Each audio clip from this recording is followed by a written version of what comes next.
look for your dream and start dreaming. And leave the toxic people behind you and ignore them and focus on your dream. OQP, only quality people. Now, what that means is that you must ensure that the people who surround you, the closest people, the 5 or so people that are surround you, are quality people, people that encourage you, people that move you forward. You're not going to become an outcast by ignoring everybody, of course. Be friends with everybody, but be careful who you allow to speak to you and to speak into the things that you work.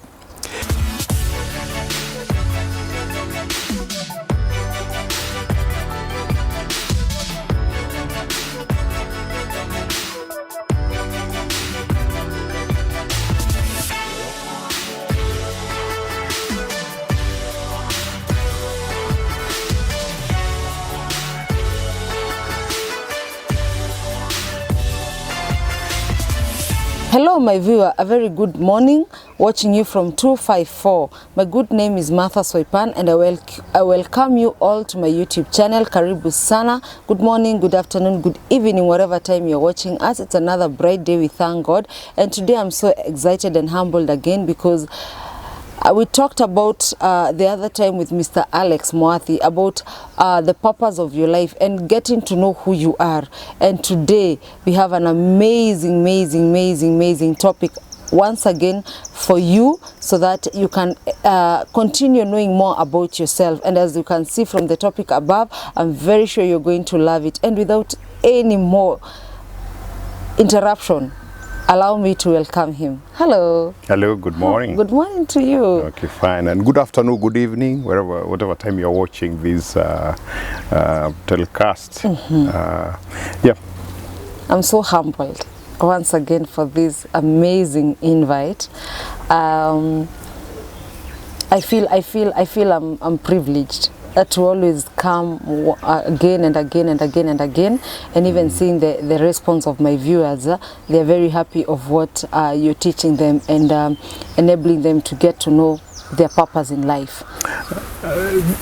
I would just like to say this, that as a friend of mine says, that selfishness is a virtue. That if your selfishness is towards making improvements to human life, then that's good selfishness.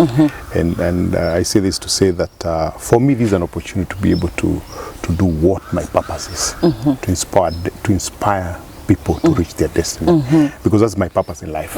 So if I can inspire only one, my day will be done. And I'm happy to do this as often as can be possible.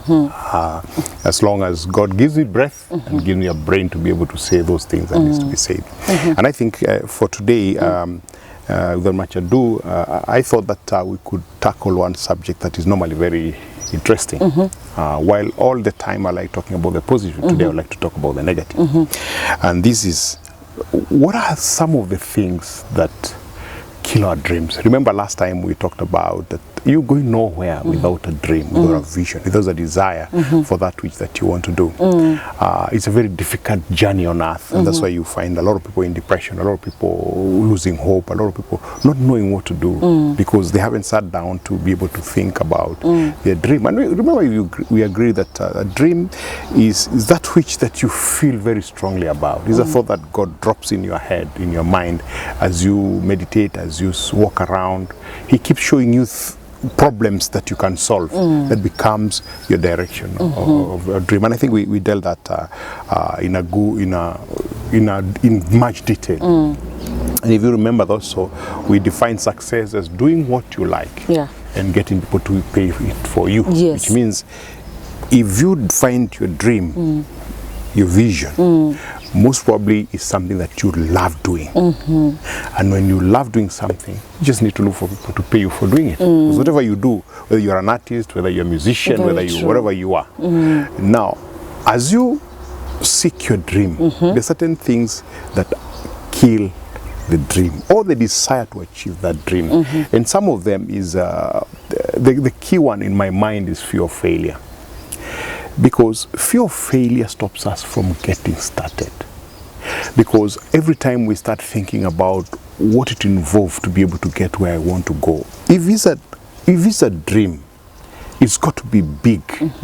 If it's small, something that you can achieve next week or next month, like this year I've desired that I'll be credit free. It's a goal, but it's a very short-term one. So by December 31st, I should not owe any bank anything. It's a choice I've made. Can you progress without that? Yes, you can. And this year I've set up, and my goal is to make sure that happens. It's a short-term goal. That doesn't give me goose pimples, you know. But the bigger dream of inspiring someone to reach their destiny is so big that it keeps me awake sometimes at night to be able to read and to learn whatever is there. Now, when you have such a goal and a dream, then what happens is that subconsciously you start entertaining this feeling that it cannot be done, or there are too many hurdles to it.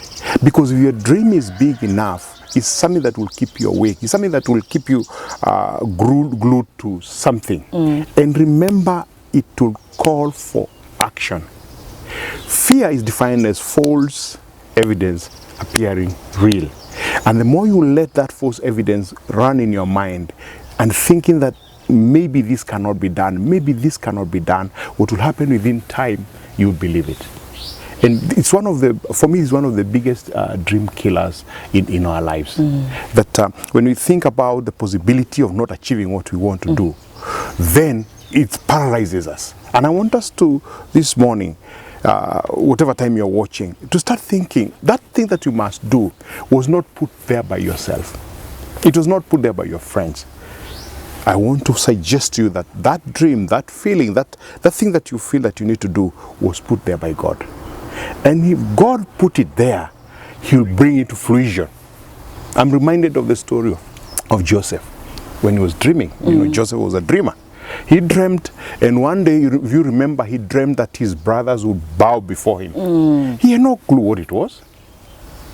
But he talked to them with confidence that, yeah, I have a dream. You guys are going to bow before me. And the elder brothers, what the heck? What's wrong with these young men? Yeah. It's crazy. And look at what happened. Then because of that, they hated him. Yeah. Number two, they sold him to foreign country. And when he went there, the dream is big because he doesn't know what it is that will happen. But he decided to live a righteous life. He continued to believe in his God. And in the process, he was, put in prison, and from prison, he became the prime minister of Egypt. And what happens a few years after? His brothers bowed before him. Which means, do you have that kind of a feeling of something that God wants to do? Don't let fear stop you. Don't let the feeling of failure stop you. And another thought that comes to mind is the excuses we give ourselves. For every action that we need to take, we need to be focused on getting it done. Moving step by step, because someone says inch by inch is a cinch. So that the progression towards the goal that you want, inspiring others to reach their destiny, does not require me to speak to a stadium of 80,000 people. It requires me to touch people one by one, so that people can come back and say, look, 10 years ago, you remember you had a conversation, and because of that conversation, my life turned around. And those stories are many. I hear them every single day, including yesterday. That when we talked about 5 years ago, I thought you were too harsh. Your demands were too much. But as soon as I started internalizing them, I realized that they are happening. So don't look for excuses. And the only way to kill excuses is to realize that you are responsible for your life. You have 100% responsibility for your life. And if you have 100% responsibility for your life, then it means that you are the only one who can do what you are here to do. On this earth, if you don't do this podcast, nobody else will do them. Yeah. And you will not be able to play your part in that area that God has allowed you to be. So stop looking for excuses. Unfortunately, as human beings, we are wired, or we are cultured to looking for excuses for every single thing. And it starts with our childhood. When you're a child, and I know you have a child, and he was much younger, and you found him even taking sugar, what would be the first answer he will say? It's not me. It's not me. Yet the sugar on your mouth. Yes. It's not me. And we grow up thinking exactly the same. That when you go to a workplace, if you're employed, and you're not performing, the easier way is to blame your manager. Yeah. Is to blame the company. You're not performing, man. You've got to do something that needs to be done so that you can improve your performance. Stop looking for excuses. Stop looking for someone to blame. There is no one to blame. You are 100% responsible for your life. You are 100% responsible for that thing that will cause a change in your life. You are fully responsible for actions that will make you reach your destiny. There's no one else will come and do that. You are the only one that can be able to do that. Another thought that comes to mind is that as we look for excuses, one of the things that we must be very careful is toxic relationships. Because a lot of time, and I know many people advise this, when you have a dream, don't share it with everybody. Because subconsciously people don't want you to move out of the crowd. Because for you to achieve your goal means that you have to move out of the crowd to be on the pedestal, to be independent, to be individual. You have to exclude yourself. 100%. And human beings want us to work together in a group. We feel more warmth when you're working together.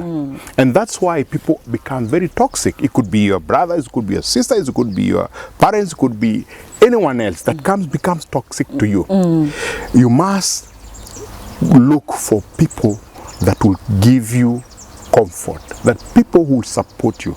And there are few that can be able to look at your dream and say, yeah, it is possible. And that's why it's important for each one of us to look for a mentor, somebody who speaks to our lives, to the things that are possible, as opposed to questioning our whole thinking. Think for a moment, the right brother sitting down and telling their father, who was a bishop in one of the churches in the US in the late 19th century, early 19th century, saying, look, we will make some machine to fly. And everyone, including their father, said, no, it's not possible. Do you know what? Only angels fly. So you are blasphemous now. And by 1913, the boys took their father for a 1-minute flight on the gyropy that they had formed. Today, because they desired to dream, they refused to be influenced by toxic influences. Today, if I want to go to Canberra in Australia, it takes about 20 hours to get, 25 hours to get there. In the olden days, to take a whole month by ship. When people like Bartholomew Dias wanted to go and explore the world, they must have had a lot of people who told them, no, what's wrong with you? It can't be done. It can't be done. I saw a young man called Muthiora Kariara. He wants to become president of the Republic of Kenya. And everybody's like, what the heck, what do you have to bring on the table? And I saw somebody commenting on social media that these are jokers. They're not jokers, these are dreamers. They have dreamed big. They went to Chebukati and somehow they were not able to fulfill the conditions that were there. But they took a step more than you who is seated on your computer talking trash, saying that they are jokers. They are not jokers. They are Kenyans who are dreaming. It's a good dream. In 2017, he was the deputy president to someone. This time he had decided he's going to go it on his own. I pray to God that one of these fine days, God will grant him that wish. He's still young. So I know in the next election, you still try again. And the next election, you try again. Very true. So, and in the process, if we become president of the Republic of Kenya, we can have a good story. Please don't sit on your keyboard and start saying these are jokers. They are not jokers. These are dreamers. Look for your dream and start dreaming. And leave the toxic people behind you and ignore them and focus on your dream. OQP, only quality people. Now, what that means is that you must ensure that the people who surround you, the closest people, the 5 or so people that are surround you, are quality people, people that encourage you, people that move you forward. You're not going to become an outcast by ignoring everybody, of course. Be friends with everybody, but be careful who you allow to speak to you and to speak into the things that you work. The other things that slows us down in terms of achieving our dreams is our work ethics. Whether you're employed or you run your own business, what's your work ethics? Because to change the way you live, to achieve that goal, will require hard work. There is no free lunch. You've got to realize that you've got to work hard. It means that you've got to, for you to be able to have tomorrow what others will not have, you must do today what others are not doing. You must do beyond. And like, I love giving my own examples, not because I'm perfect. I'm still a work in progress in this workshop of God. I'm still a work in progress. But I remember when I got employed in the earlier years, something happened to me. Maybe because I'd read a lot of books, you know, Dale Carnegie, Stop Worrying, Start Living, and those books that were available, those then to help you move forward. I started having a work ethic that was crazy. And I think 3 weeks ago, my daughter was asking me, Daddy, we realized that when you were growing up, you were working so hard, you are not home, but you still found time to be with us. To be our friend, to be whatever, more than the average person. And I said, how did you manage this? Because I'm finding myself now working, trying to work as hard as you did, but not finding time for myself. And we had a conversation like that. So what would happen is that first of the initial job that I got was a production supervisor. Production supervisor means that you rent a factory, depending on the factory, for 8 hours, but on a rotational basis. And I found myself going 2 hours earlier and leaving 2 hours later. And the 2 extra hours, both sides, were utilized in learning everything else about the process. I was a textile engineer, but I was working in a tire factory. So I needed to learn tire technology. And I did that for about 2 or 3 years. And I was promoted. And everybody thought that the production manager was my uncle. I didn't know him, but he thought it was my uncle. But people see the work ethics. People see the input that you put, that you give yourself fully to that dream that you have. Yes. If you give yourself fully to that dream that you have, that dream, whatever it is, will work. So you get your promotion, and then in the next level, when people are applying for jobs, people are calling you because they have heard about you. And they pull you out from here, they pull you out from here, they pull you out from several movements of a period of about 20 years. I didn't sit down to look for newspaper for jobs, but jobs looked for me. Which means that if you have the right work ethics, am I perfect? No, I'm not. I'm not. I'm a weakling. I'm in the work in progress. But I know to get where I want to go, to be comfortable and to be able to live my life, I need to work hard. Today, to be able to even do this kind of conversation, and I know people who do this conversation out of their heads, I have to listen to a lot. I have to read a lot, because that's the last one I want to finish with. You must learn to earn. If you are not learning, you will not be earning. Because the more you learn, the more God opens up your mind to the opportunities and the possibilities of the things that you can do. People argue with this, and it is fine. But I know, if you don't learn, you're dying. If you don't keep your mind active in terms of the books that you read, in terms of the videos that you listen to, the tapes you listen, what you allow to come into your mind, to allow you not to look for excuses, to ensure that you learn how to deal with those fears that you'll have, because fears will be there. When I say you don't fear, doesn't mean that you should just go jump in front of a train and hope that it doesn't hit you. No, that's stupid. I'm saying you'll have the fears, but how do you deal with them so that they don't interfere with your goals? That comes out of learning. If you're not reading 1 book a month, you're not reading. But don't worry, start with 1 book a year, because I know you're not reading anything. Start with 1 book a year, but with a goal to make sure that you read at least 1 book in a month. If you watch videos for somebody called Les Brown, he's one of the leading, he's now 77 years old, he's one of the leading motivational speakers in the United States of America. You notice that he says that he reads two books a month. Every fortnight, 2 books a month. He earns upwards of $300,000 per hour. For if you invite him to Kenya to come and speak, he will take $300,000 and you'll have paid all his other bills, his tickets, his hotel, or whatever. So in the US, he doesn't need to work for more than 10 days a month. He makes millions. He makes millions. He makes millions every single year. Meaning there is something about you that is right. There's something about that is positive. If you're not reading, you're not going anywhere.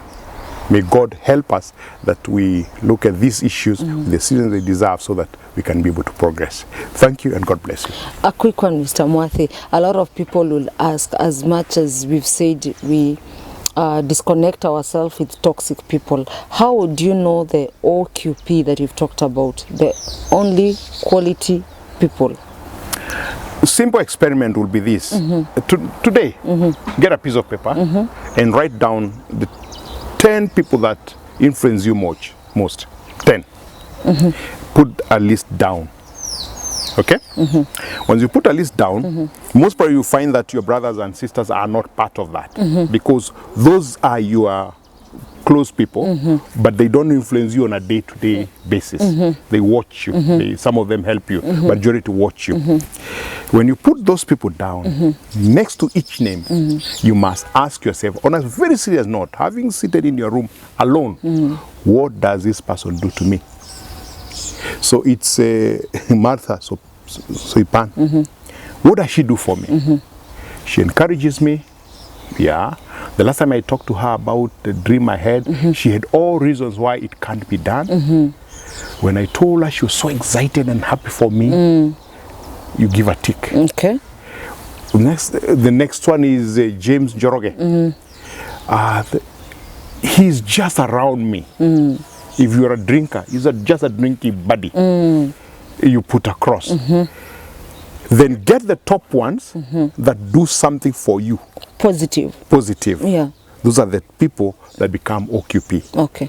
Now, the rest of the gang should come down. So if they are social friends, I'm not saying you become a recluse and you throw them out. I mean, that's not what I'm saying. I'm saying that OQP, everyone that does these exercises finds that there are hardly one or two people who becomes quality people.